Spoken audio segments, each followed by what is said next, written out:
Hola a todos, bienvenidos al canal. Mi nombre es Adrián y en el día de hoy estaremos hablando sobre cardiopatía isquémica o síndrome coronario crónico. De esta forma, vamos adelante con el video.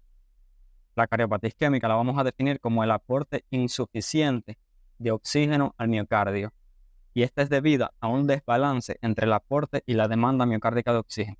De esta forma puede ser causada o bien por un aumento de la demanda o bien por una disminución del aporte. En algunas ocasiones pueden coexistir ambos mecanismos a la vez. Ahora bien, la causa más frecuente de cardiopatía isquémica va a ser precisamente la formación de placas de ateroma dentro de las arterias coronarias, aunque no siempre la cardiopatía isquémica se debe a aterosclerosis de las arterias coronarias.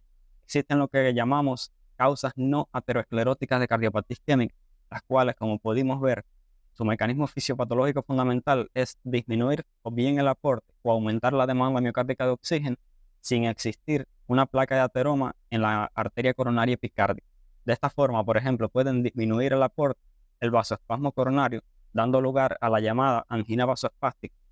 Puede ser causado, por ejemplo, por disfunción microvascular, o sea, puede ser que las arterias coronarias epicárdicas estén permeables, pero la microvasculatura que irriga el miocardio ventricular está afectada, o sea, hay una disfunción microvascular y esto da lugar a la llamada angina microvascular. Puede ser que exista disminución de la cantidad de glóbulos rojos. Por ejemplo, sabemos que quien se encarga de transportar el oxígeno hacia los tejidos son los glóbulos rojos. Por tanto, si existe anemia, esto va a causar una disminución del aporte tisular de oxígeno, causado precisamente por una disminución de la cantidad de glóbulos rojos. Puede ser que existan suficientes glóbulos rojos, pero exista disminución en la disponibilidad de oxígeno para ser transportado, como ocurre, por ejemplo, en la hipoxemia grave. Puede ser que esta arteria coronaria esté permeable, o sea, no tenga placas de ateroma importantes, pero sin embargo las paredes de estas arterias coronarias estén inflamadas, como ocurre en el caso de las vasculitis. Ahora, puede causar un aumento de la demanda, generalmente debido a taquicardia, ya sean taquicardias ventriculares o taquicardias supraventriculares. Las más frecuentes, por supuesto, son las taquicardias supraventriculares, independientemente de su causa. Ahora, existen otras causas que además de aumentar la frecuencia cardíaca, van a aumentar la fuerza de contractilidad del corazón y esto se va a traducir en un aumento de la demanda miocárdica de oxígeno. Entre estas causas tenemos el ejercicio físico, la tensión emocional, la tirotoxicosis o el feocromocitoma, por mencionar algunos. Ahora, la enfermedad coronaria abarca dos grandes síndromes. Por un lado, el síndrome coronario agudo y por otro lado, el síndrome coronario crónico, que es del que vamos a estar hablando hoy. Dentro del síndrome coronario agudo se incluye el infarto, ya sea infarto con elevación del ST o infarto sin elevación del ST, y la angina inestable. Ahora, dentro del síndrome coronario crónico se van a incluir una serie de situaciones clínicas, las cuales van a tener como característica común la disminución del aporte miocárdico de oxígeno. De esta forma tenemos 6 situaciones clínicas fundamentales. El paciente que tiene síntomas de angina estable o disnea, el paciente que está asintomático y se detecta la isquemia miocárdica por un estudio de screening, generalmente en un paciente con factores de riesgo cardiovascular, el paciente que ya tuvo un infarto previo, o sea, todo aquel paciente que tiene un infarto, a partir de ese momento pasa a tener un síndrome coronario crónico de por vida. Los pacientes que se revascularizaron, los pacientes que tienen disfunción ventricular izquierda y enfermedad coronaria, y los pacientes que tienen variantes de la enfermedad coronaria, o sea, ya sea debido a angina vasoespástica o a disfunción microvascular. Ahora, en el caso de los pacientes que tienen síntomas, el síntoma que se presenta con mayor frecuencia es el dolor. De forma clásica, el dolor se ha dividido en 3 tipos de dolor: el paciente con angina típica, el paciente con angina atípica y el paciente con dolor coronario, o sea, dolor torácico no anginoso. Ahora, el paciente que tiene una angina típica va a cumplir las siguientes 3 características. Va a presentar un dolor opresivo en el pecho, que se va a irradiar al cuello, a la mandíbula, al hombro o al brazo. Este dolor va a ser desencadenado por el esfuerzo físico y va a durar o se va a aliviar en unos 5 minutos con el reposo o la administración de nitratos. Si el paciente cumple estas 3 características, decimos que tiene una angina típica. Si el paciente cumple 2 de estas características, decimos que el paciente tiene una angina atípica. Y si cumple solo una característica o no cumple ninguna, decimos que el paciente tiene un dolor torácico no anginoso. Ahora, algo a destacar aquí es que muchas veces los pacientes no nos refieren que tienen dolor torácico, sino lo que nos refieren es que el paciente presenta un disconfort o un malestar retroesternal, generalmente de características opresivas. como si algo o alguien le estuviese oprimiendo el pecho al paciente. Esto es algo que debemos tener en cuenta. Muchas veces los pacientes, a la hora de describir el dolor, señalan este dolor oprimiendo el puño cerrado contra el pecho. Esto se conoce como signo de Levin y es sugestivo de isquemia miocárdica. Ahora vamos a pasar a ver el algoritmo propuesto por la Sociedad Europea de Cardiología para el diagnóstico y tratamiento de los pacientes con síndrome coronario crónico. Primeramente vamos a ver el algoritmo de forma general, que es este algoritmo que están viendo en pantalla. Parece un algoritmo complicado, pero en realidad es un algoritmo muy simple. Y luego vamos a pasar a ver cada escalón de forma independiente para ver cuáles son los detalles que hay que tener en cuenta en cada uno de estos escalones. En el paso 1 nos dice que valore los síntomas y realice la exploración clínica. ¿Para qué? Para descartar que se trate de una angina inestable.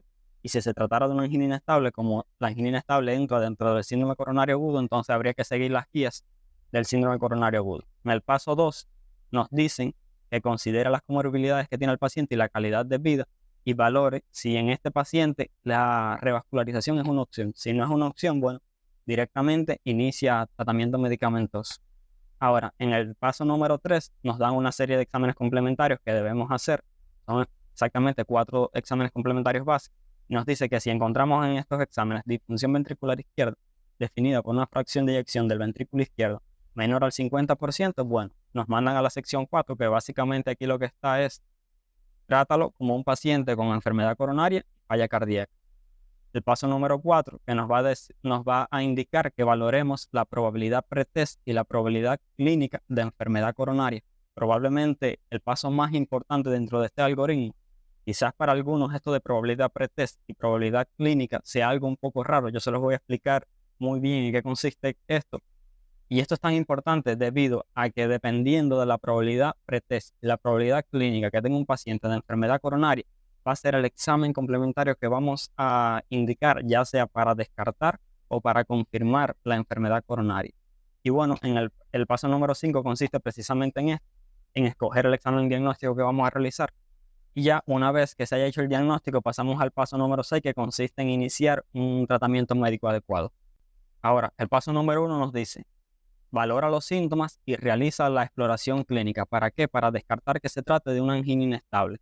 Ahora, ¿cuáles son las diferencias entre la angina estable y la angina inestable? ¿Qué hace que una angina sea inestable? Bueno, son 3 características fundamentales. La primera es que la angina aparezca en reposo y que tenga una duración superior a 20 minutos.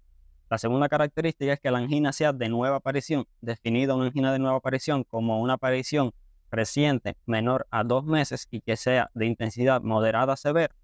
Y aquí la guía hace un paréntesis, ya que dice que si la angina aparece por primera vez por un esfuerzo que sea muy intenso y desaparece con el reposo, sería más adecuado clasificarla dentro del síndrome coronario crónico y no dentro del síndrome coronario agudo. Y claro, esto tiene mucho sentido porque toda angina, para que sea estable, tiene que presentar un primer episodio de dolor torácico.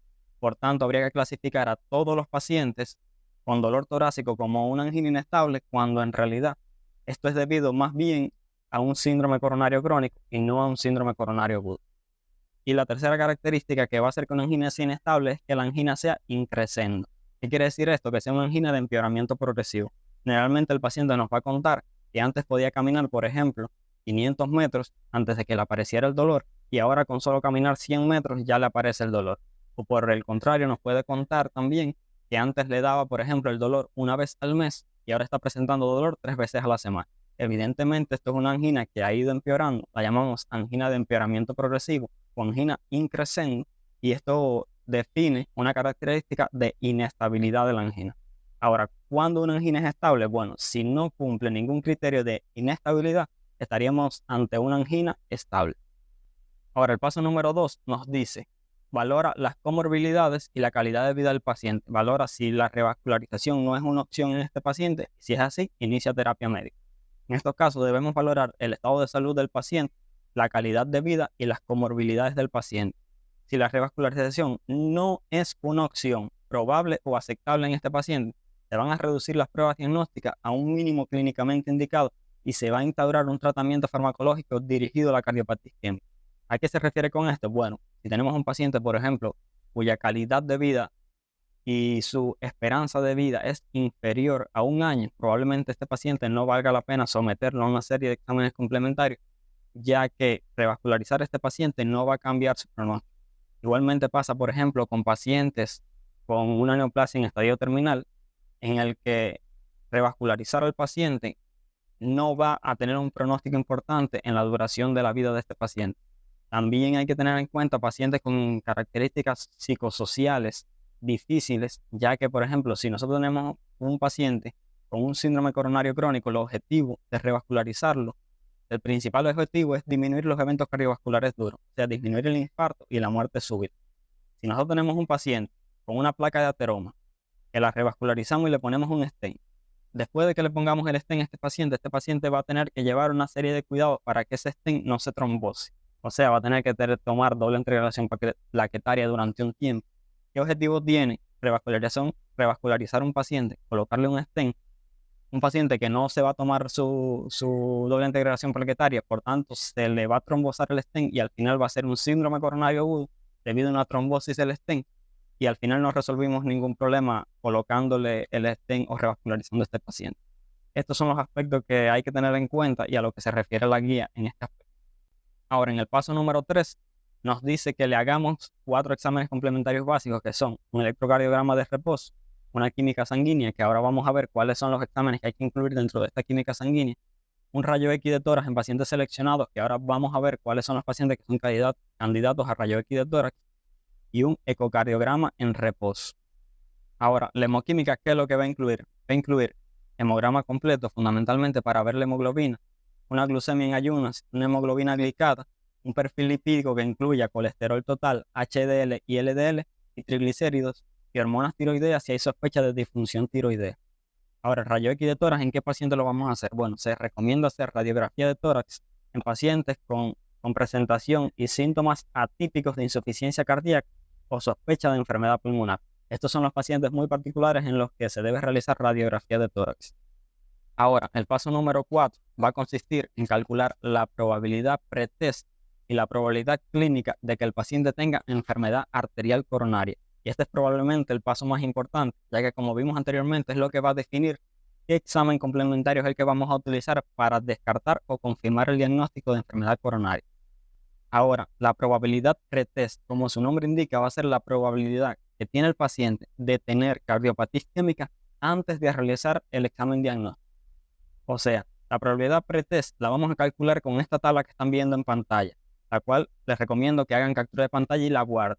La probabilidad pretest se basa en 3 aspectos fundamentales: en la edad del paciente, en la naturaleza de los síntomas, o sea, si el paciente tiene angina típica, atípica, dolor torácico no anginoso o se presenta por el contrario con disnea, y si se trata de un varón o de una mujer, o sea, de acuerdo al sexo.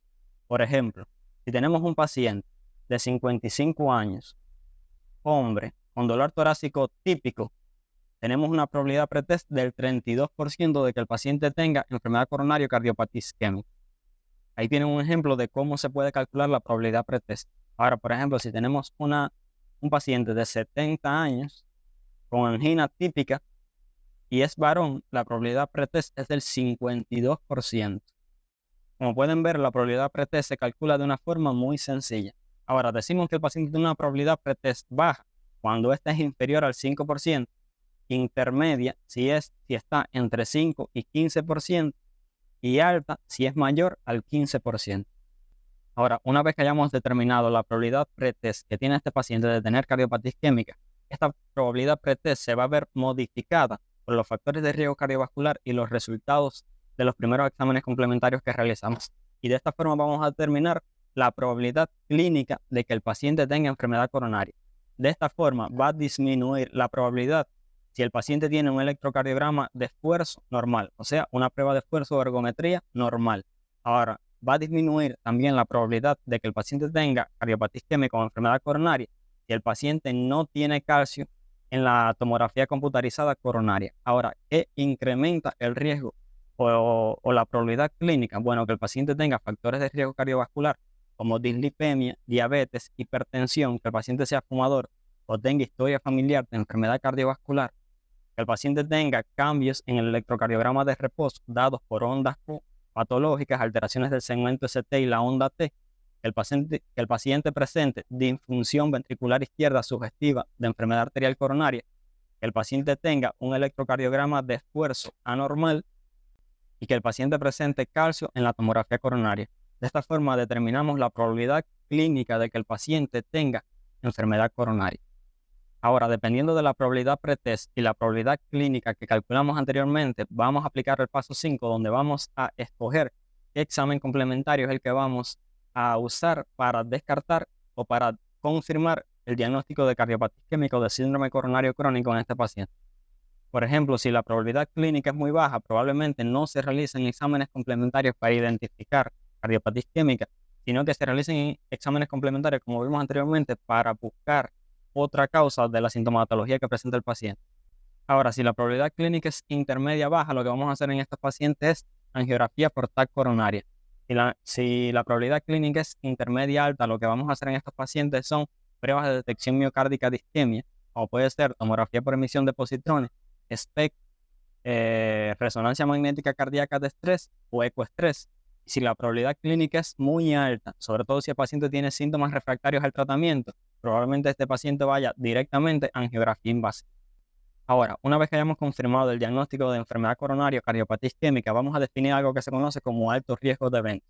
¿Qué pacientes tienen un alto riesgo de eventos? Bueno, aquellos que en el electrocardiograma de esfuerzo encontramos una mortalidad cardiovascular mayor al 3% según la escala de Duke. Los pacientes que en las imágenes de perfusión, ya sea SPECT o PET, tienen un área de isquemia mayor al 10% del miocardio del ventrículo izquierdo. Los pacientes que en el ecoestrés tienen más de 3 de 16 segmentos con hipocinesia o acinesia inducida por el estrés. Vamos a aclarar aquí, cuando se realiza un ecocardiograma, el ventrículo izquierdo se divide en 16 segmentos. Si de estos 16 segmentos, 3 segmentos están afectados, decimos que existe un alto riesgo de eventos. Que en la resonancia magnética cardíaca exista más de 2 de los 16 segmentos con defecto de perfusión por estrés o más de 3 segmentos con disfunción inducida por dobutamina.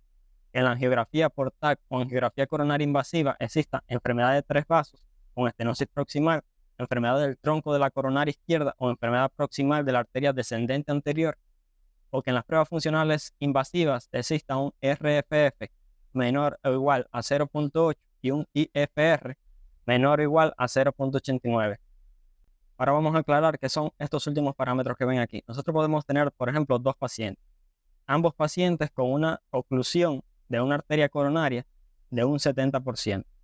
Sin embargo, es posible que en este primer paciente, por ejemplo, esa obstrucción del 70% esté induciendo isquemia miocárdica y sin embargo en este otro paciente, esa misma lesión del 70% no induce isquemia miocárdica. Esto lo llamamos como una obstrucción funcionalmente significativa o no funcionalmente significativa.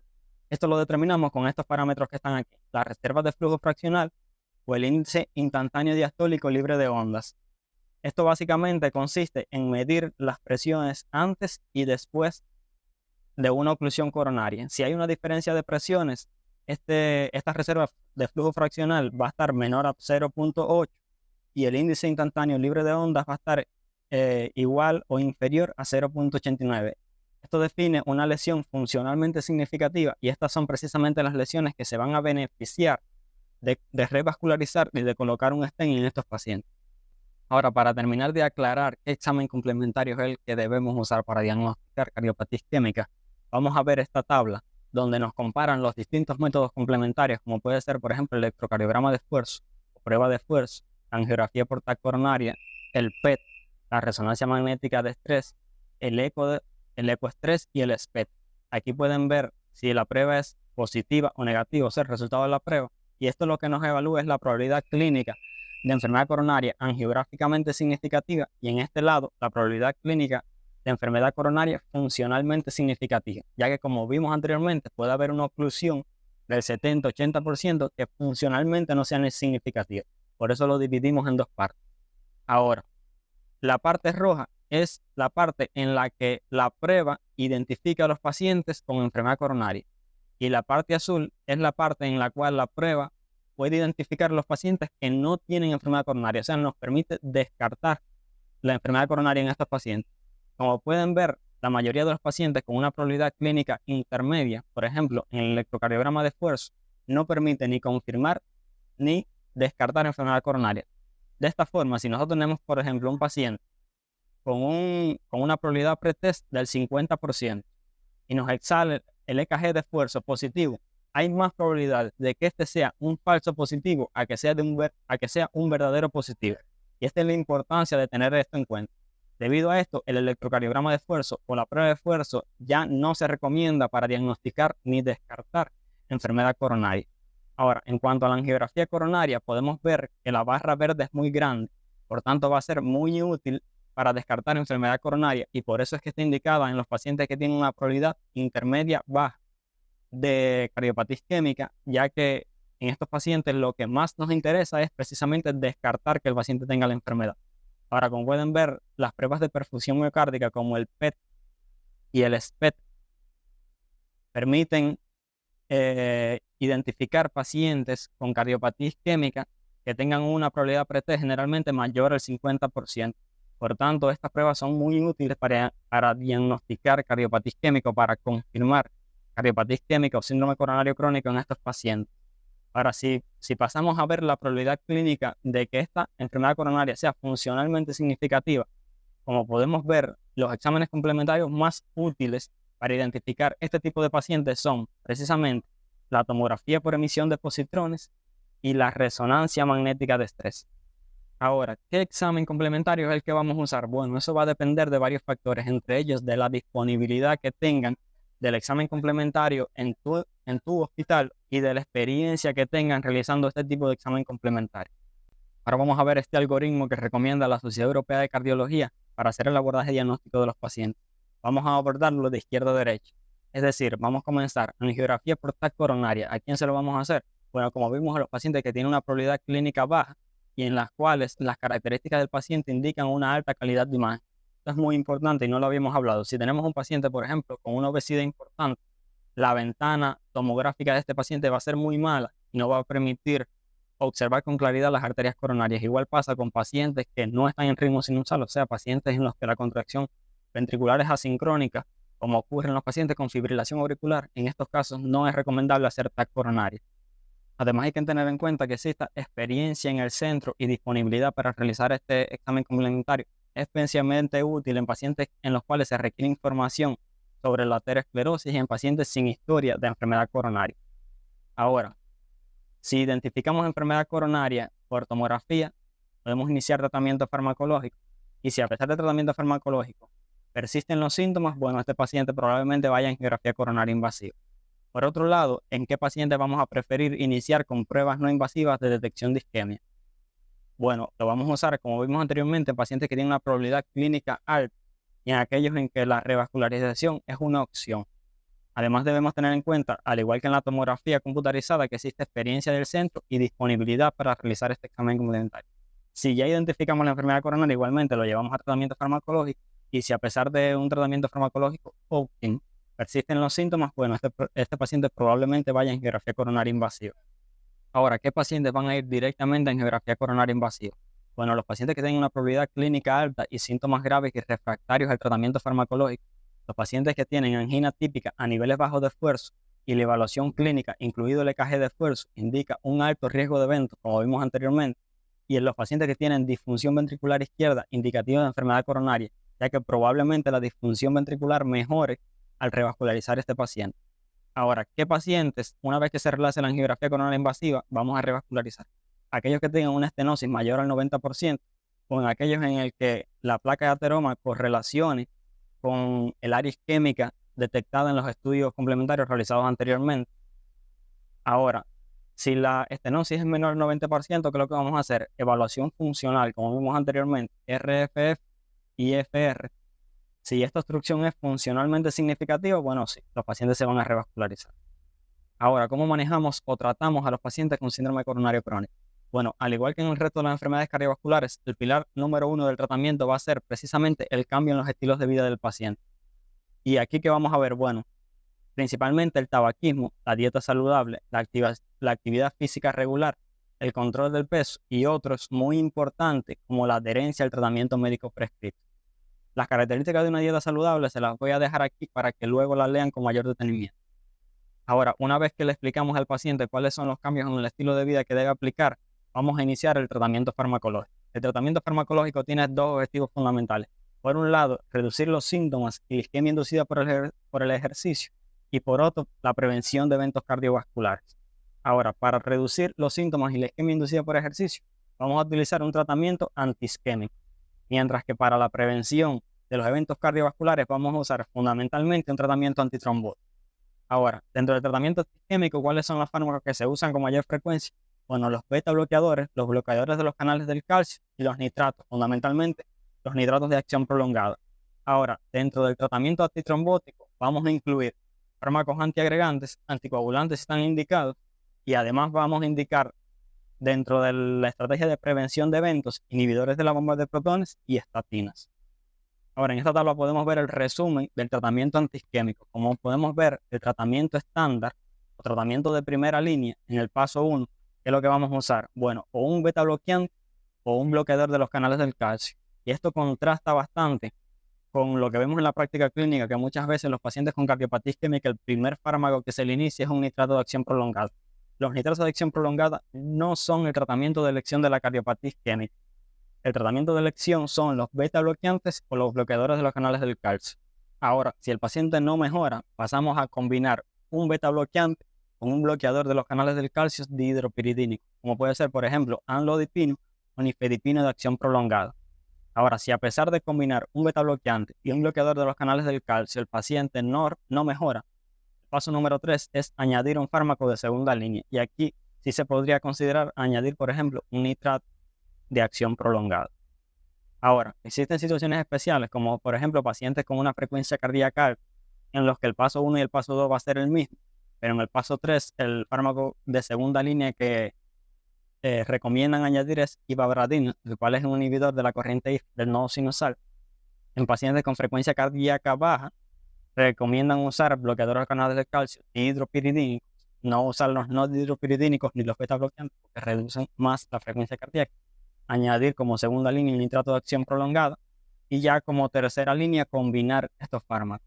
Si hay disfunción del ventrículo izquierdo, por ejemplo, beta bloqueantes, nitrato de acción prolongada o ivabradina, y si la presión arterial es baja, usar dosis bajas de beta bloqueantes o bloqueadores de los canales del calcio no dihidropinidínicos, y si aún así no resuelve, añadir dosis bajas de nitratos de acción prolongada. Ahora, ¿qué dice la guía de la Sociedad Europea de Cardiología? Bueno, dice que se recomienda la administración de nitratos de acción corta para el alivio inmediato de la angina de esfuerzo. O sea, vamos a usar nitroglicerina sublingual o nitroglicerina en spray de 0,4 a 0,6 miligramos cada 5 minutos hasta una dosis máxima de 1,2 miligramos. Dice además que está indicado el tratamiento de primera línea con beta bloqueantes o bloqueadores de los canales del calcio para controlar la frecuencia cardíaca y los síntomas del paciente con una indicación clase 1. O sea, vamos a usar beta bloqueantes o bloqueadores de los canales del calcio para todos los pacientes a menos que exista alguna contraindicación. Si los síntomas de angina no se controlan adecuadamente con un beta bloqueante y un bloqueador de los canales del calcio, se debe considerar combinar estos medicamentos. O sea, si no mejora, combina beta bloqueantes con bloqueadores de los canales del calcio. Se debe considerar además el tratamiento inicial de primera línea con una combinación de beta bloqueantes y bloqueadores de los canales del calcio no dihidropiridínicos. Es decir, en algunos pacientes se puede considerar iniciar ya combinando un beta bloqueante y un bloqueador de los canales del calcio. Ahora, se debe considerar la administración de nitratos de acción prolongada como segunda línea de tratamiento cuando el tratamiento inicial con un beta bloqueante y un bloqueador de los canales del calcio no dihidropiridínico está contraindicado, no se tolera o no controla adecuadamente los síntomas de angina. Una recomendación clase 2A. O sea, administra nitrato de acción prolongada solo si el paciente no mejora con la combinación de beta bloqueante más bloqueador de los canales del calcio o hay alguna contraindicación para usar estos medicamentos como primera línea. Ahora ellos dan una recomendación que dice que cuando se prescriben nitratos de acción prolongada se debe considerar un periodo de tiempo sin nitratos o a dosis bajas para reducir el fenómeno de tolerancia. Una recomendación clase 2A. Y esto lo vamos a ver ahora a continuación. Debido a que los nitratos son fármacos muy usados en el tratamiento de pacientes con cardiopatía isquémica y su uso tiene características especiales, vamos a hablar brevemente de este grupo farmacológico. Los nitratos son profármacos del óxido nítrico y actúan sobre la guanilato ciclasa. Esta guanilato ciclasa produce liberación de guanosin monofosfato lo que relaja el músculo liso vascular y de esta forma se induce vasodilatación.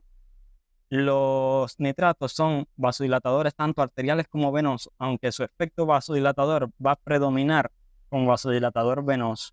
Esta vasodilatación venosa va a disminuir la precarga, la tensión parietal y de esta forma va a reducir las necesidades miocárdicas de oxígeno. Además, produce vasodilatación coronaria directa y redistribución del flujo hacia las áreas isquémicas. La reacción adversa más frecuente de los nitratos es la cefalea, los sofocos o la hipotensión. Algo que se debe tener muy en cuenta es que los nitratos no se deben usar asociados a inhibidores de la fosfodiesterasa de tipo 5, como el sildenafil o el tadalafil, ya que pueden inducir hipotensión grave, prolongada y potencialmente mortal. Ahora, cuando administramos nitratos, debemos tener periodos de al menos 12 horas sin nitratos para evitar el fenómeno de tolerancia. De esta forma, si administramos, por ejemplo, dinitrato disosorbide en una pauta de 3 dosis al día, de 10 a 40 miligramos en cada dosis, la pauta de dosis debería ser dosis excéntricas, por ejemplo, 8 de la mañana, 1 de la tarde y 6 de la tarde, para de esta forma mantener un periodo de más de 12 horas sin el nitrato y evitar el fenómeno de tolerancia. Ahora, en esta diapositiva les muestro las diferentes formas de presentación, tanto de nitratos de acción corta como nitratos de acción prolongada, y las pautas de su administración para que lo tengan ahí resumido.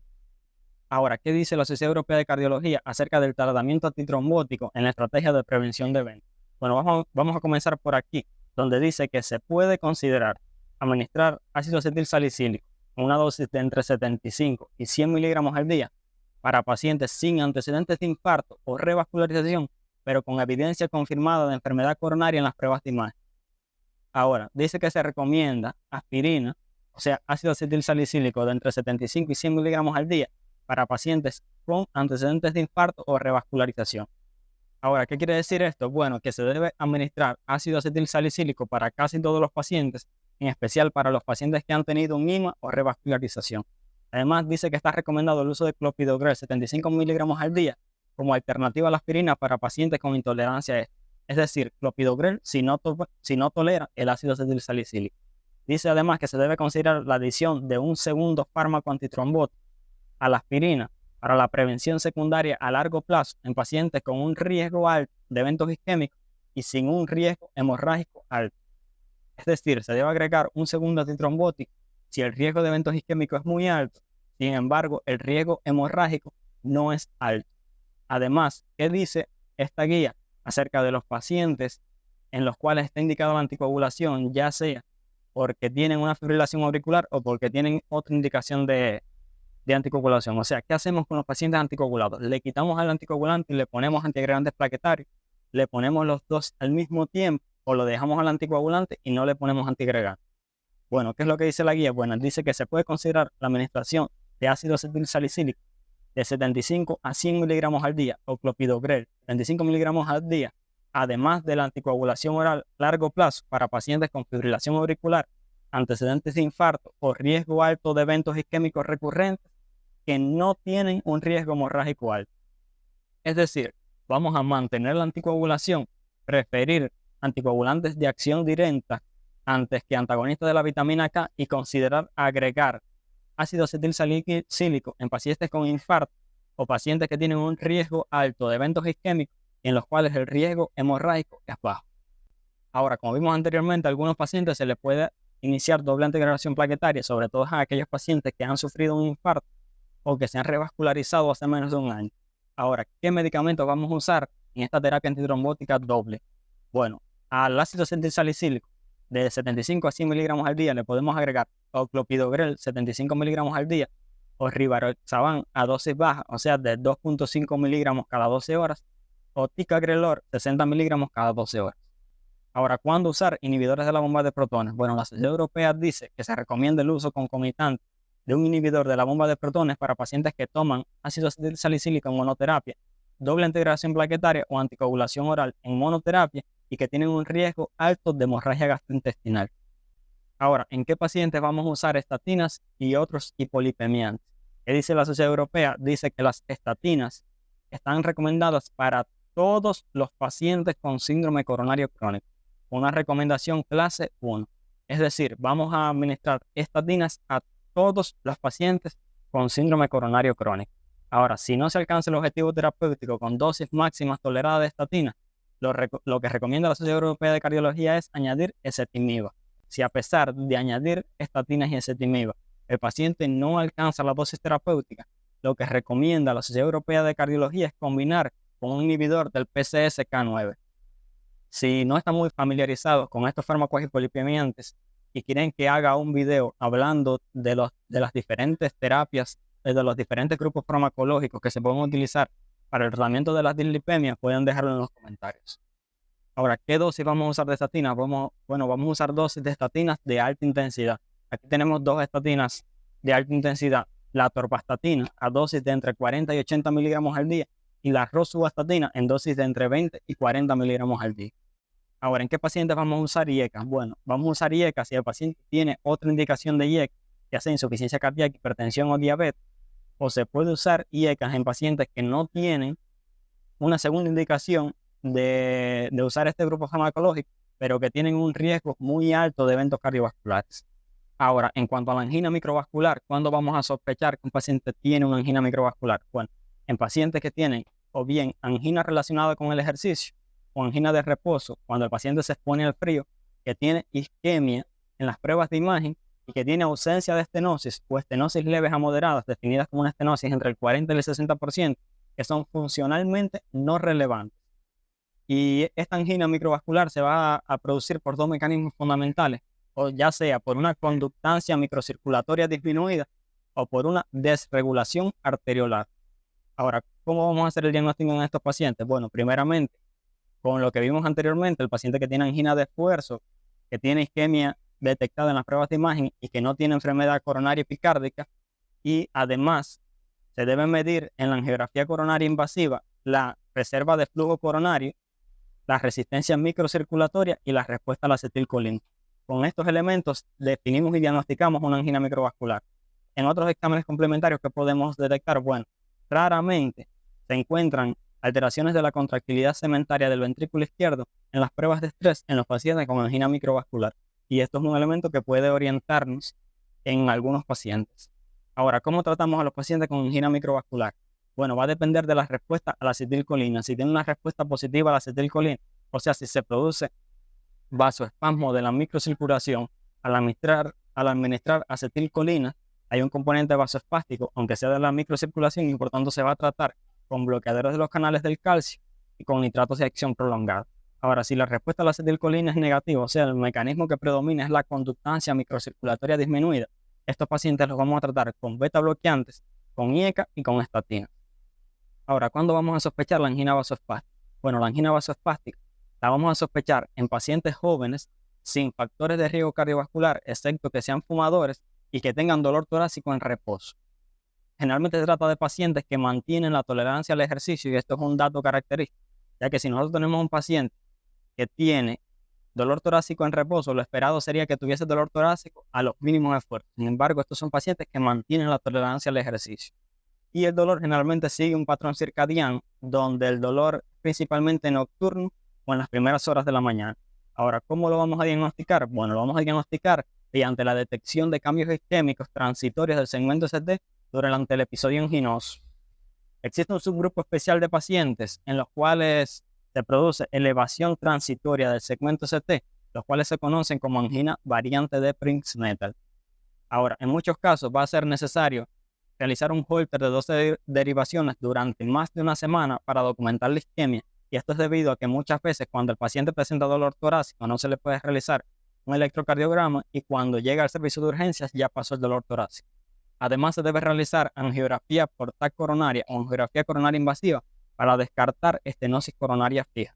Además, se deben realizar pruebas de provocación con acetilcolina o ergonovina para así desencadenar el vasoespasmo coronario. Y bueno, ¿cómo vamos a tratar a estos pacientes? Bueno, lo vamos a tratar con bloqueadores de los canales del calcio y con nitratos de acción prolongada. Y de esta forma llegamos al final de este video. Si les gustó el video, no olviden suscribirse. Si tienen alguna duda al respecto, pueden dejarlo en los comentarios. Si tienen algún tema sobre el que les gustaría que haga un video próximamente, igualmente pueden dejarlo en los comentarios, y hasta un próximo video.